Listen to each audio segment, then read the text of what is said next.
तो हेलो, नमस्ते, सलाम, Sat Shri Akal, welcome to a new vlog. तो दोस्तों, आई होप आप सब अपने घर में लेके रह के बारिश के मज़े ले रहे हैं, क्योंकि इस टाइम जो सुहाना मौसम है, थोड़ा डरावना भी है, क्योंकि जगह जगह बाढ़ आ रही है। तो आई होप आप सब सेफ हैं, अपने घर में बैठे और आराम से बारिश के मज़े ले रहे हैं चाय पकौड़ों के साथ। तो इस व्लॉग में आप पूरा का पूरा हमारा लॉन्ग वीकेंड देखेंगे, जो वीकेंड हमने बहुत इन्जॉय किया। तो इसकी शुरुआत जो हमने की थी, हम जा रहे थे टैटू के लिए। मैंने बर्थडे पे अपने डिसाइड किया कि भाई कोई मुझे गिफ्ट दे या ना दे, अब मैं माँ बन चुकी हूँ तो अपना गिफ्ट मैं खुद को दूंगी। सो आई डिसाइडेड, मेरा बहुत टाइम से रुका हुआ गिफ्ट टैटू मुझे कराना था अपने बेटे का। तो मैं पहुंच चुकी थी टैटू आर्टिस्ट के पास। भाई ये भैया का तो मतलब जवाब ही नहीं। यार टैटू क्या होता है? टैटू में मतलब कुछ ऐसा कभी भी किसी का कॉपी नहीं होना चाहिए। हमेशा जो आपकी फीलिंग्स है, जो आप एक्चुअली में फील करते हो, ऐसा कुछ आपको टैटू कराना चाहिए, ऐसा मेरा मानना है। सो मैं गई, मैंने भैया को जाके बताया मेरे मन में क्या है, मुझे कैसा टैटू अपने हाथ में चाहिए। मैं उन्हें बताती गई, वो डिज़ाइन बनाते गए, और he is an amazing artist. उन्होंने लिटरली वही चीज़ उतार दी पेपर पे, कह सकते हैं, जो मेरे दिल में थी। So I am very very impress with him. So we decided तो कि हम उसी दिन कराएंगे। तो फाइनली हमारा काम स्टार्ट हो गया था। भाई बहुत दर्द होता है। भैया ने बस मेरे साथ एक गेम खेला है, ब्लफ खेला है, कि उन्होंने मेरे से बोला था कि इस टैटू को बनने में 1 से 1.5 घंटा लगेगा, बट पूरे 4.5 घंटे का दर्द सहने के बाद ये टैटू तैयार हुआ। तो आई नो, मतलब टैटू के लिए मैं कभी किसी को प्रेफर नहीं कर सकती, बट हाँ, मतलब it's your choice. If you are fond of tattoos you can have it, but yes it is painful, दर्द होता है। बाकी आपकी मर्ज़ी है, जैसा आपको अच्छा लगे। एंड में मैं हमेशा यही कहती हूँ कि इंसान को वही करना चाहिए जो उसका मन करे। तो दोस्तों, आप देख रहे हो भाई, इन्होंने सुई से काम करना स्टार्ट किया। भैया ने पूरा टाइम लगाया। मेरे बेटे ने वहाँ बहुत मज़े किए, क्योंकि जैसे ही राही को कोई खेलने के लिए दोस्त मिल जाए, बस उसका तो मूड बन जाता है। मैंने लिटरली एक्सपेक्ट नहीं किया था कि वो वहाँ पे मुझे इतना ज़्यादा सपोर्टिव रहेगा वहाँ पे, बट वो रहा और बहुत अच्छे से उसने मुझे स्पेस दिया और मेरा टैटू बन गया वहाँ पे। यार मैं मतलब इस बीच में आपसे ये बताना चाहती हूँ या पूछना चाहती हूँ गाइस, आप लोग बिग बॉस देख रहे हो या नहीं देख रहे हो? मतलब मैं तो यार बिग बॉस की मतलब फ़ैन हूँ, डाई हार्ड तो नहीं कह सकते, बट यस मैं कोई बिग बॉस नहीं छोड़ती हो। लेकिन मैं आपसे जानना चाहती हूँ, आप में से कौन कौन बिग बॉस देख रहा है और आप सबका फेवरेट अभी तक कौन कौन है? प्लीज़ कमेंट में ज़रूर बताइएगा। खैर, ये आप देख रहे हो टैटू मेरा बन के तैयार हो चुका है। सारे दर्द तकलीफ़ सब झेलने के बाद मैंने कराया photoshoot. And this is guys, this is, ये लिटरली कहीं से कॉपी टैटू नहीं है। अगर आप ध्यान से देखोगे तो इस टैटू में मतलब सारा का सारा पर्सनलाइज है, कस्टमाइज है। आप देखो, मतलब बहुत मन से बनवाया। इसके बाद आप सबको वेरी वेरी हैप्पी जन्माष्टमी की हार्दिक शुभकामनाएं। थोड़ा लेट हूँ क्योंकि व्लॉग बेटा हम बाद में ही डालते हैं। ये सब करके जैसे ही मैं घर आई टैटू के बाद, मैंने सबसे पहले अपने बेटे को तैयार करना स्टार्ट कर दिया। मैंने उसे बहुत क्यूट सा खाना बनाया और वो बहुत ही ज़्यादा प्यारा लग रहा था। हम उसे लेके नीचे गए, जहाँ पे हमारी सोसाइटी में फंक्शन सेलिब्रेट होता है जन्माष्टमी का।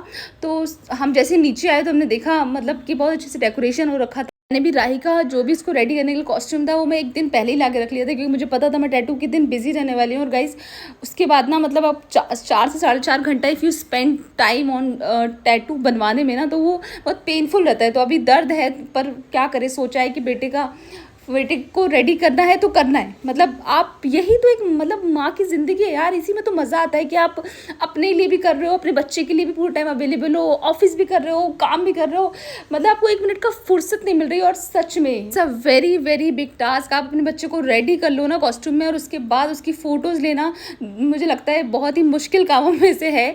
यहाँ पे बहुत प्यारी मैंने किया है, जिसने परफॉर्मेंस दी, बहुत बच्चे ने परफॉर्मेंस दी थी, बट यार मैं अपने बेटे के पीछे पीछे पीछे भी भाग रही थी उसकी फ़ोटोज़ के लिए, तो मुझे मौका नहीं मिला सबको रिकॉर्ड करने का। बट मैंने किया का डांस डाला है। उसके बाद यहाँ पे प्यारे प्यारे बच्चे आए, और यहाँ पे 2 टीम्स थी जिन्होंने कम्पीट हो रहा था कौन मटकी फोड़ेगा, मटकी फोड़ वाले में। और इस बच्चे ने वो काम कर दिखाया, इसकी टीम जीत गई, और हम सब फाइनली हमने मटकी फोड़ कॉम्पिटिशन देख लिया, उसको जीतते हुए देख लिया। राही ने फर्स्ट टाइम देखा था, बहुत एक्साइटेड था। और उसकी रात को हमारे प्यारे शशि और सुधा, मेरे जीजू जी का एनिवर्सरी थी, तो हम उसको सेलिब्रेट करने के लिए पहुंच गए सेक्टर 76 कैफ़े में।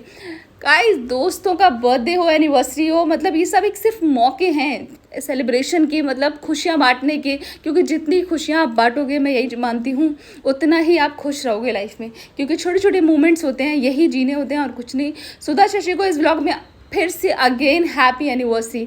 और वहाँ जाके हमने जो खाना खाया, ओ माय गॉड यार, मज़ा ही आ गया। मतलब चलो यार, हम भी एक वॉक करके थोड़े फ़ोटो वोटो क्लिक करा ही लेते हैं, आखिर क्यों नहीं।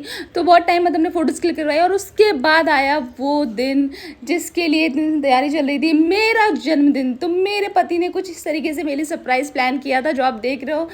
सो आई हैव टू से थैंक यू यार, थैंक यू, ये happy birthday to me.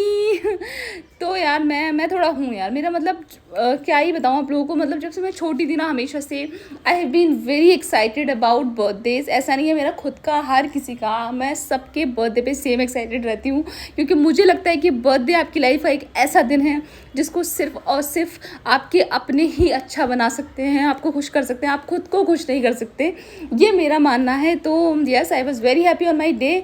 Thank you everyone, thank you to my सन।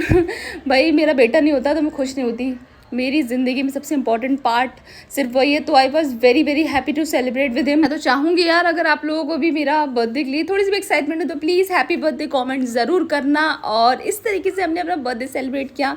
राज ने कुछ इस तरीके से सरप्राइज़ मेरे लिए कर रखा था और फिर हम निकल गए बाहर गेड़ी मारने। हम पहुँच चुके थे 76 के एक दूसरे कैफ़े में मेरा birthday celebrate, I mean pre birthday celebrate करने। ये देखिए, ये है कैफ़े फ्लोरा। आई होप आपको इसका एम्बियंस बहुत पसंद आए। मतलब अगर आप भी नाइट लाइफ के शौकीन हैं तो निकल जाइए अपनी गाड़ी लेके और पहुंच जाइए 76। सबसे अच्छी बात यह है कि रात में 4-5 बजे तक ओपन रहता है, तो आपको टाइम देखने की बिल्कुल ज़रूरत नहीं है। आपको रात को बर्थडे कुछ भी सेलिब्रेट करना है उसके लिए बेस्ट जगह है ये। और ऐसा नहीं है कि एक सिर्फ यही कैफ़े है दोस्तों, वहाँ पे 4 से 5 कैफ़े हैं। आप किसी में भी जाइए, मज़े कीजिए अपने फ्रेंड्स के साथ और बस खुश रहिए। यहाँ जाके भी हमने खाया था यमी यमी टेस्टी खाना। ऑब्वियसली यार बर्थडे है तो खाना तो बनता ही है, तो ये सारा टेस्टी यमी खाना हमने यहाँ पे खाया। ये है हमारे दोस्त, इनके बिना तो ये दिन पूरा ही नहीं हो सकता था। Thank you Sudhan, thank you Shashi, I mean jiju for making my day very very happy. और उसके बाद अगले दिन द बेस्ट डे, मतलब मेरी ये दोनों प्यारी प्यारी फ्रेंड्स आए थे मेरे घर मुझे सरप्राइज देने। Oh my God, I felt like मतलब कॉलेज के दिन याद आ गए यार। ऐसे ही तो हम सारे एक दूसरे के घर जाते थे, सरप्राइज देते थे। और उसके साथ आए उनके ये 2 हैंडसम बच्चे जिन्होंने मेरे बच्चों को एक नई ट्रिक सिखा दी और अब वो और धीरे धीरे शैतान होता जा रहा है। तो ये तीनों ने बहुत मस्ती की। और उसके बाद हम आ गए गुरुद्वारा। देखो यार, हमारा ना गुरुद्वारे से थोड़ा एक है, मतलब एक कुछ कनेक्शंस आए, तो हम कुछ भी होता है ना बर्थडे एनिवर्सरी हम वहाँ ज़रूर जाते हैं। उसके बाद हमने कुछ मिठाई खरीदी, कुछ स्नैक्स लिए थोड़ा बाहर बच्चों में बांटने के लिए, तो हमने वो सारा डिस्ट्रीब्यूट किया। ये हमारा कुछ, ये हमने खुद ही कुछ ऐसे बना रखे हैं, मतलब रिचुअल्स जो हम हर बर्थडे एनिवर्सरी पे फॉलो करते हैं। उसके बाद देखिए हम यहाँ पे गए बाहर, सबको मिठाई विठाई खिलाई और उसके बाद हम आ गए घर वापस। बट गाइस कहीं मत जाइए, अब आपको देखने को मिलेगा दुनिया का सबसे बेहतरीन कॉमेडी डांस जो किया मेरे पति और मेरे बेटे ने। Oh my God,